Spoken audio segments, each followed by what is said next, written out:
Le thème de l'enseignement de ce soir s'intitule « Comment devenir un chrétien saint ?» Et pour cela, nous allons aller ensemble dans la lettre aux Hébreux, chapitre 12, verset 14. Nous avons beaucoup enseigné sur la sainteté depuis de nombreuses années. Il y a eu de nombreuses prédications, de nombreux enseignements qui ont porté sur la sainteté. Mais aujourd'hui, j'aimerais relever plusieurs points de la sainteté dans l'Ancien Testament.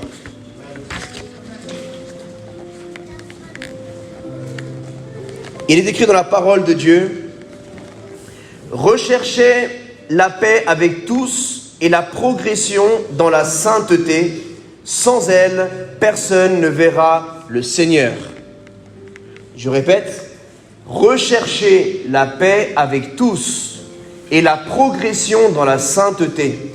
Sans elle, personne ne verra le Seigneur. Amen. L'auteur de la lettre aux Hébreux encourage tous les chrétiens non pas simplement à chercher la sainteté, mais à la rechercher. Peut-être tu croyais déjà avoir acquis un certain niveau de sainteté. Tu avais déjà cherché la sainteté dans ta vie. Mais aujourd'hui, le Saint-Esprit ne t'exhorte pas simplement à la chercher, mais à la rechercher. Pour certains, la retrouver. Amen. Il se peut que dans le passé, et quand je dis le passé, ça peut être la semaine dernière, il y a quelques mois, il y a quelques années, tu avais atteint peut-être un pic de sainteté dans ta vie. Tu te croyais que tu faisais partie des hommes ou des femmes les plus saints que la terre avait foulés. Mais la Bible dit que celui qui se croit saint, qu'il veille à ne pas tomber. Amen. Pendant toute notre vie terrestre, nous devons constamment chercher et rechercher la sainteté et la progression dans la sainteté. Car nous progressons. La sainteté que nous avions il y a un an ne doit plus être la sainteté que nous avons aujourd'hui. La sainteté que tu avais hier ne doit plus être le niveau de sainteté que tu as aujourd'hui et que tu auras demain. Un chrétien, une chrétienne, un enfant de Dieu, une fille de Dieu, un fils de Dieu doit vivre sur terre de gloire en gloire dans la sainteté. Tu ne peux pas te contenter du niveau de sainteté que tu avais hier. Tu ne peux pas te contenter du niveau de sainteté que tu as aujourd'hui. Tu dois désirer, aspirer à grandir en sainteté pour la gloire de Dieu et pour le bien de ton âme. La sainteté, c'est le plus beau cadeau que nous ayons reçu. Vous savez, parmi tous les attributs que le Seigneur a, Dieu, comme je vous ai dit, a choisi d'appeler son esprit le Saint-Esprit. Alors que Dieu est amour, il n'a pas appelé son esprit l'esprit amour. Alors que Dieu est juste, il n'a pas appelé son esprit l'esprit juste. Dieu est saint. Et au moment de nommer son esprit, il a regardé qu'est-ce qui le caractérisait le plus. Et il a établi, mon esprit s'appellera le Saint-Esprit. Parce que parmi toutes les qualités de Dieu, parmi tous les attributs de Dieu, ce qui surpasse tout, c'est sa sainteté. Dieu est saint. Vous savez, le diable peut tout copier de Dieu, sauf la sainteté. Quelqu'un peut faire semblant d'aimer. Tu peux faire semblant d'être juste. Tu peux faire semblant d'être humble. Tu peux faire semblant d'avoir la maîtrise de toi. En fait, tu peux faire semblant d'avoir le fruit du Saint-Esprit. Mais tu ne peux pas faire semblant d'être saint. Amen. Soit tu l'es, soit tu ne l'es pas. Amen. La sainteté, tout d'abord, elle vient de Dieu. Personne ne peut être saint par lui-même. Voilà pourquoi quelqu'un qui est dans la religion musulmane ou dans la religion juive, quelqu'un qui est sous la loi de Moïse ou sous la loi de Mohamed, ne peut pas atteindre le paradis pour la simple raison que le paradis est saint. Et on ne peut pas accéder au paradis par la loi de Moïse ni par la loi de Mohamed. On peut l'atteindre que par la justification du Seigneur Jésus-Christ, par le Saint-Esprit. C'est uniquement par le Saint-Esprit que tu es saint. Tu n'es pas saint parce que tu fais le Ramadan. Tu n'es pas saint parce que tu fais le Yom Kippour. Tu n'es pas saint parce que tu fais la Bar Mitzvah ou parce que tu vas à Jérusalem ou à la Mecque ou au Vatican. Tu es saint parce que tu t'es repenti de tes péchés. Tu as reconnu le Fils de Dieu comme ton Seigneur et ton Sauveur.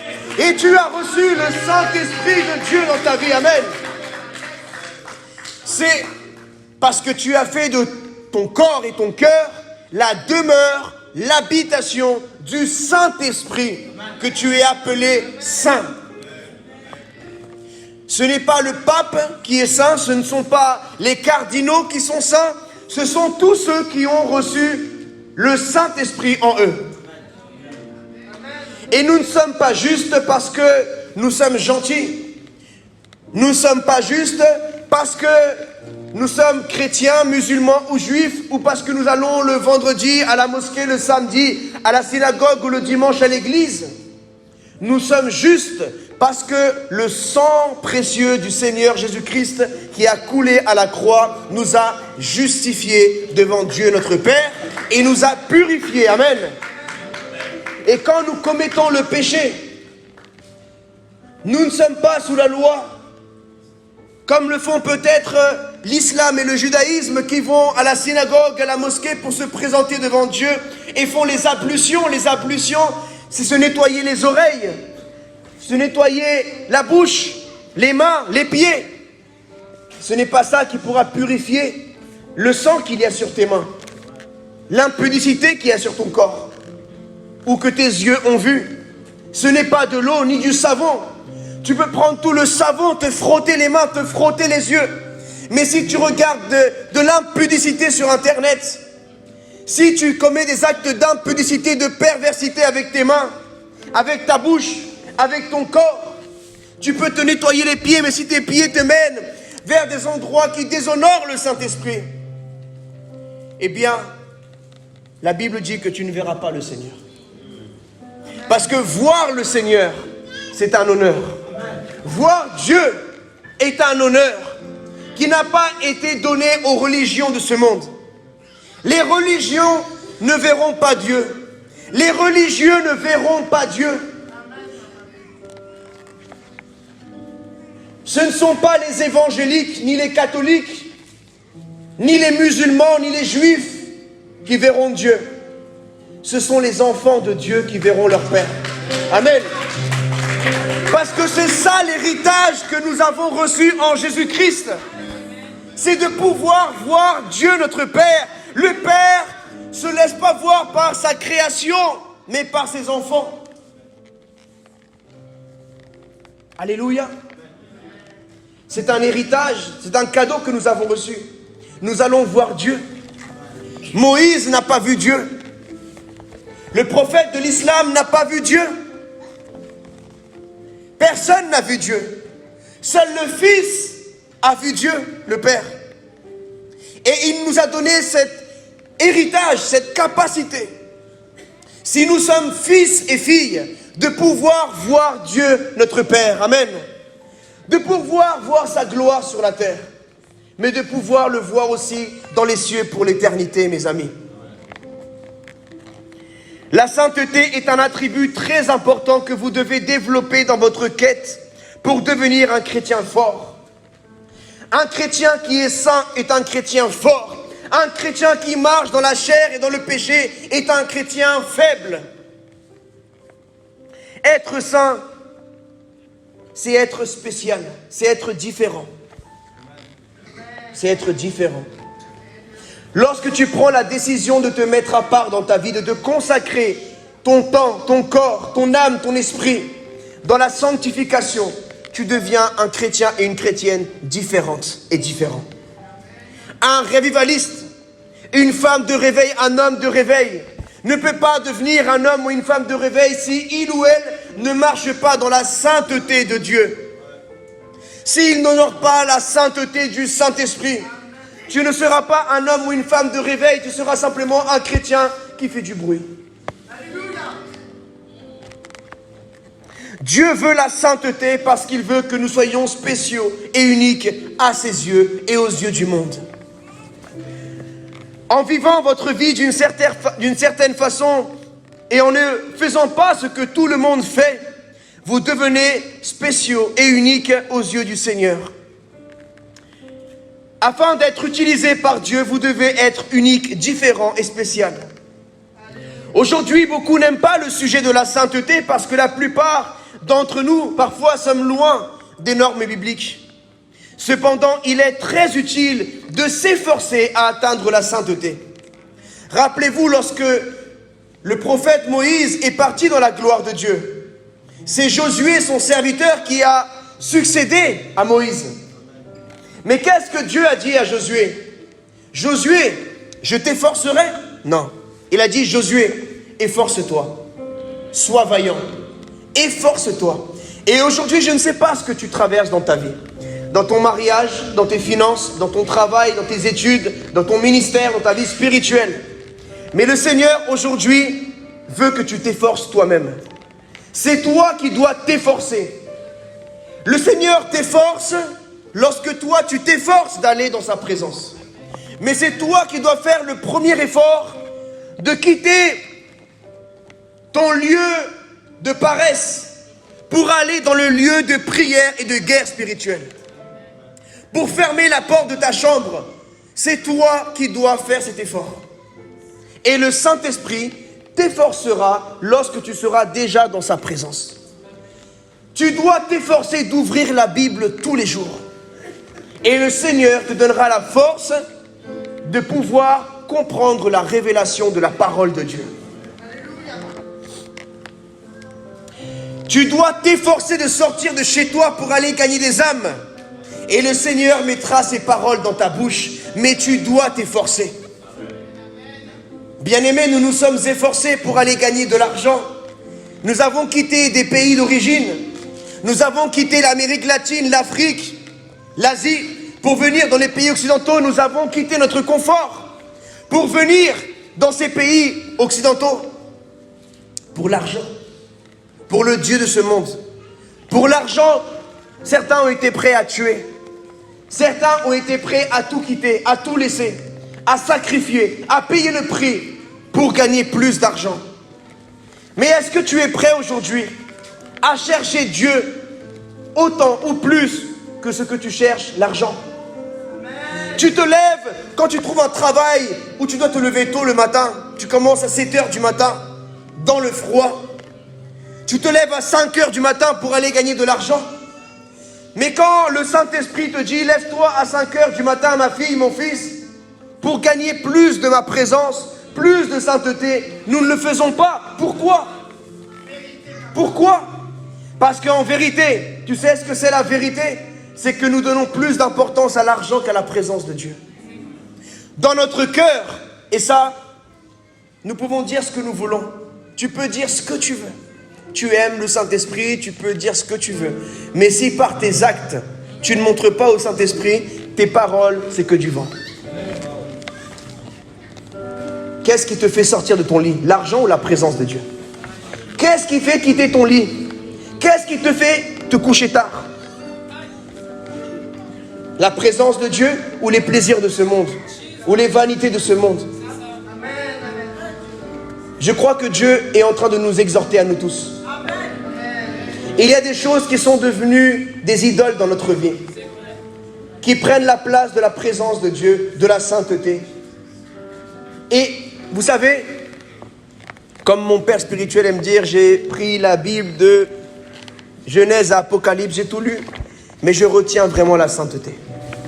Gagner des âmes, c'est secondaire. D'abord, c'est la sainteté. Et j'aime gagner des âmes. Amen. Mais Avec la maturité et l'expérience, je peux dire que je préfère la sainteté et la présence avec le Saint-Esprit. Parce que si tu n'as pas le Saint-Esprit, tu ne peux pas aller gagner des âmes. Si tu n'es pas rempli du Saint-Esprit, tu ne peux pas sortir dans les rues faire quoi? Je crois qu'aujourd'hui, Dieu veut que nous revenions à la sainteté. Nous avons prêché beaucoup de messages. Nous avons donné des messages pour impacter, pour influencer, beaucoup d'étapes, beaucoup de clés. Mais c'est le Saint-Esprit. C'est la sainteté. Tu ne peux pas dire que tu aimes le Saint-Esprit, mais tu n'es pas saint. Tu peux prier des heures, tu peux faire tous les retraites des jeunes. Mais si tu marches dans le péché, c'est que tu n'aimes pas le Saint-Esprit. Parce que si nous aimons le Saint-Esprit, nous nous préoccupons de comment se sent le Saint-Esprit. Comment se sent le Saint-Esprit lorsque tu regardes tes vidéos sur Internet ou sur ton téléphone? Peut-être ta femme n'est pas là et elle ne voit pas les vidéos que tu likes, que tu regardes. Peut-être même tu es fort pour trafiquer les applications de ton téléphone, ma soeur ou mon frère. Peut-être même tu appelles cette maîtresse avec le nom d'un homme. Ou même cet homme, tu l'appelles avec le nom d'une femme. Et elle te dit, ma chérie, pourquoi tu es tout le temps avec Patricia? Or qu'en vrai, il s'appelle Patrick. Amen. Tu peux tromper Dieu. Et quand ton téléphone sonne, ta femme voit toujours. Mais ma sœur, en fait, tu vas voir Patrick. Je dis pas, s'il y a un Patrick ici, c'est pas pour toi. Et pareil, mon frère.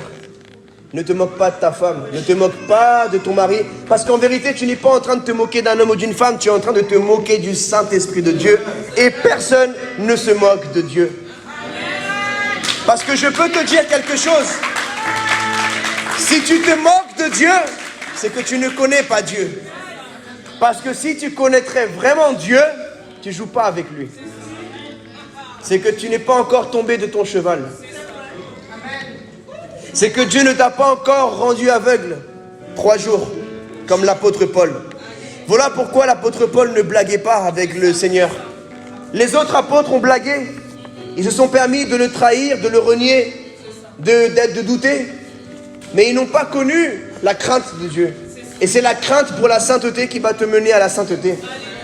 Beaucoup parmi vous, vous blaguez trop avec la sainteté, avec l'impudicité, la pornographie. Parce que vous ne connaissez pas le Dieu qui vous fait trembler. Il ne vous a pas encore puni. Il ne vous a pas encore corrigé, chicoté. Voilà pourquoi vous blaguez avec le Saint-Esprit. Vous connaissez que le côté amour de Dieu. Mais vous ne connaissez pas encore le bâton, la ceinture de Dieu. Tu es en bonne santé. Tu oublies quelque chose. La force que tu as, qui te permet même d'aller dans le monde danser la boîte de nuit, discothèque. Après, tu viens à l'église. Si Dieu te rend handicapé, quelle discothèque tu vas aller même? Si les oreilles que tu entends la musique du monde, qui t'éloigne de Dieu, si Dieu te rend sourd, quelle musique tu vas écouter même? Les paroles que tu dis à ta femme, à ton mari, quand tu t'énerves, si Dieu te rend muet, est-ce que là tu auras la crainte de Dieu?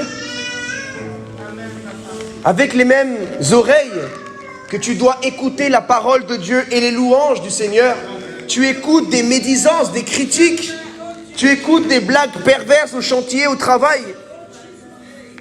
Tu prends plaisir à des choses que tu ne dois pas écouter.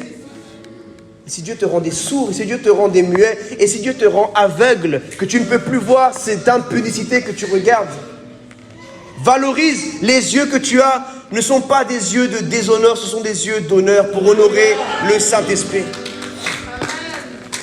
Les mains que tu as sont des mains de sainteté. Pour prendre les personnes dans tes bras, pour les aimer, non pas pour frapper, pour humilier, non pas pour commettre l'impudicité. Aujourd'hui, le Seigneur veut que nous revenions à la sainteté, mes amis. Peut-être, je ne sais pas, qu'est-ce que vous regardez sur Internet, mais vous cherchez toujours que ce que vous voulez manger. Mais ici, vous n'avez pas choisi ce que vous allez manger aujourd'hui. Vous êtes juste venus, mais vous ne saviez pas ce que vous allez manger. Le menu, c'est le Saint-Esprit qui l'a choisi ce soir. C'est pas toi. Ce soir, tu n'es pas allé dans un fast-food spirituel que tu choisis avec moins de sauce, plus de sauce. Aujourd'hui, parle un peu plus du mariage, un peu plus de ça. Oui, j'aime bien le mariage. Il faut le mariage dans la sainteté de Dieu. L'argent pour accomplir des grandes choses pour Dieu. Mais le Seigneur veut d'abord ton cœur et ta sainteté. Tu peux faire tout ce que tu veux pour Dieu. Tu peux prêcher dans les métros, tu peux ouvrir des orphelinats, tu peux faire des croisades, tu peux avoir une chaîne de télévision. Tu n'es pas en sainteté. Tout le monde t'a vu, mais toi tu ne verras pas Dieu. Pourtant tout le monde t'a vu. Tout le monde t'a vu sauf Dieu. Tout le monde t'a vu. Tout le monde t'a vu. Mais Dieu ne te voyait pas. Et ceux que Dieu ne voit pas ne verront pas Dieu. Avant de chercher un grand ministère, avant de chercher à être leader, avant de chercher à quoi que ce soit, cherche la sainteté de Dieu. Et je sais que ce soir, Dieu veut nous faire du bien par sa parole. Peut-être tu es tombé dans un péché. Le péché, ce n'est pas que la fornication, mes amis. Le péché, ce n'est pas que l'adultère. Le péché, ce n'est pas que la pornographie. Parfois même, tu peux être dans l'adultère sans avoir même passé à l'action avec un homme ou une femme. Avec ce que tu regardes. Dans tes pensées, qu'est-ce que tu réfléchis? Même dans tes rêves, est-ce que tu prends plaisir à des rêves d'impudicité? Tu gardes ça pour toi? Non, va voir ton pasteur. Ne reste pas dans le secret, dans ce que tu vis. Ramène la lumière dans ta vie. Confesse ton péché. Repens-toi aujourd'hui. Tu ne sais pas si demain tu vas être encore en vie. Ce n'est pas parce que tu as reçu le salut que c'est assuré que tu vas vivre jusqu'à 80 ans. Il y a beaucoup d'hommes de réveil, des femmes de réveil qui sont morts à 40 ans, à 50 ans, à 60 ans. Pourtant, la terre n'était pas digne d'eux. Ils avaient une sainteté énorme. Ils avaient des grands cœurs, selon Dieu.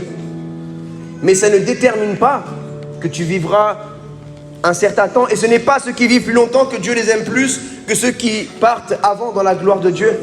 Dieu a choisi un jour et une heure où tu partiras. Et que la mort ne te trouve pas dans le lit d'une femme qui n'est pas la tienne. Que la mort ne te surprenne pas dans le lit d'un homme qui n'est pas le tien. Que la mort ne te surprenne pas en train de regarder une vidéo bizarre ou une photo bizarre.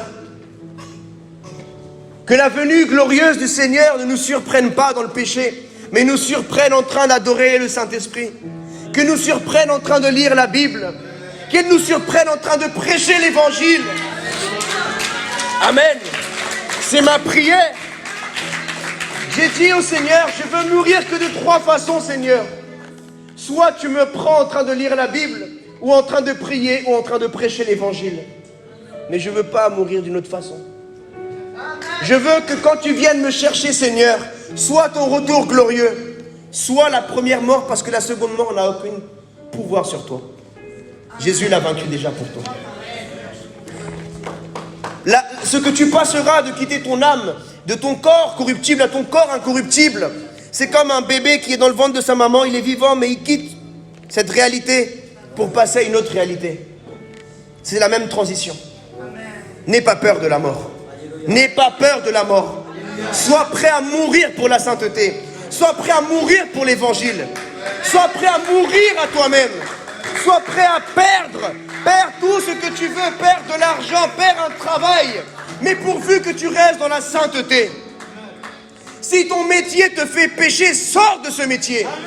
Si là où tu es, ça te fait pécher, sors de là. Ton quartier, ton appartement, il y a des choses qui te font pécher. Fuis. Fuis. Fuis cet homme qui te fait pécher. Fuis cette femme qui te fait pécher.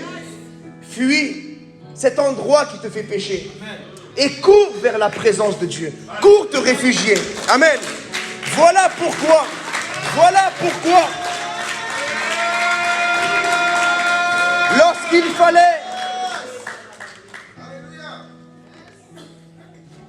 Je réfléchissais.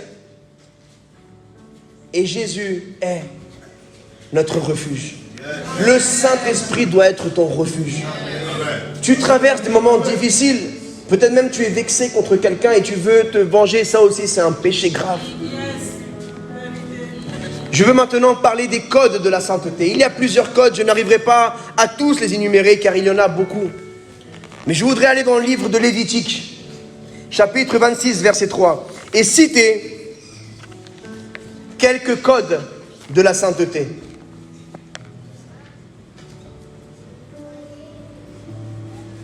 Code numéro 1. Observe les commandements de Dieu.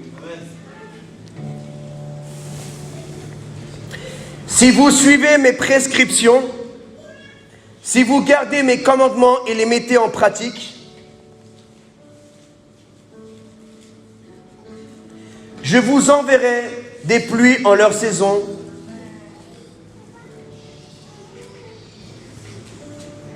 La terre donnera ses produits et les arbres des champs leurs fruits. Amen. Il y a des bénédictions qui viendront dans ta vie quand tu mettras en pratique la sainteté de Dieu. Il y a des bénédictions, il y a des portes que Dieu veut ouvrir dans ta vie. Mais Dieu ne les a pas encore ouvertes. Parce qu'il y a encore des choses dans ta vie où Dieu veut plus de sainteté. Mais toi tu te dis, mais Seigneur, je suis déjà fidèle à ma femme. Je suis déjà fidèle à mon mari. Je suis déjà fidèle, je suis dans l'abstinence, je suis célibataire, je me garde.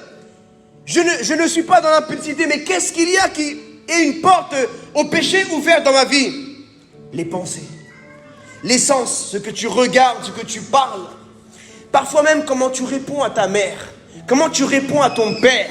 Comment tu réponds à ta femme ou à ton mari. Ça peut te fermer des portes dans ta vie. Ça peut fermer des portes de bénédiction que Dieu veut te donner. Ah là, je dis des choses que vous ne voulez pas entendre. Ça veut dire, vous voulez que je vous dise simplement, dans 5 ans, tu seras un prophète des nations.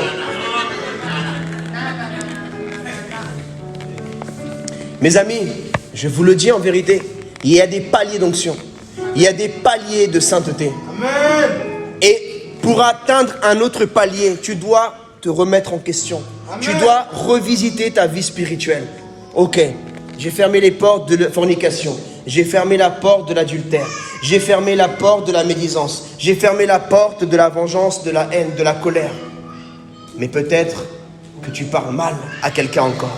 La bouche, la langue, l'apôtre Jacques nous dira dans sa lettre, la langue est le plus petit des membres du corps, mais c'est le plus dangereux. Et je crois que ce soir, le Saint-Esprit veut que nous parlions de la langue et des yeux.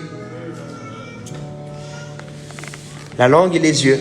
Parce que tu peux être un homme de Dieu, une pasteur, diacre, diaconesse. Et franchement, vous pouvez même être des serviteurs de Dieu honorables, vraiment saints.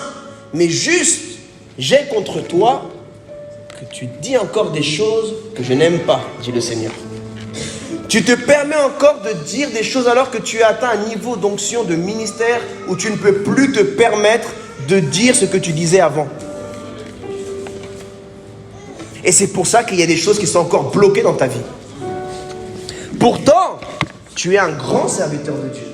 Tu es une grande servante de Dieu. Tu es honorable avec ta femme, avec ton mari. Tu pries, tu jeûnes, tu évangélises. Tu as des œuvres caritatives. Tu donnes ta dîme. Tu es dans la sainteté même sur ton téléphone portable. Mais, à l'heure de parler, tu pèches souvent. Et je crois que Dieu nous parle à tous. Amen, amen. La sainteté de la bouche. Alléluia. La sainteté de la bouche. On peut te recevoir partout comme l'homme de Dieu, la femme de Dieu, mais ils ne savent pas comment tu parles à ta femme. Comment tu parles à ton mari. Comment tu parles à ta mère. Comment tu réponds à ton père. Comment tu parles à tes frères et sœurs à la maison. À tes enfants, tu insultes même. Et je ne parle pas que des mamans, même les papas. Je dis là, le Saint-Esprit est attristé parfois de voir les discussions de certains couples chrétiens.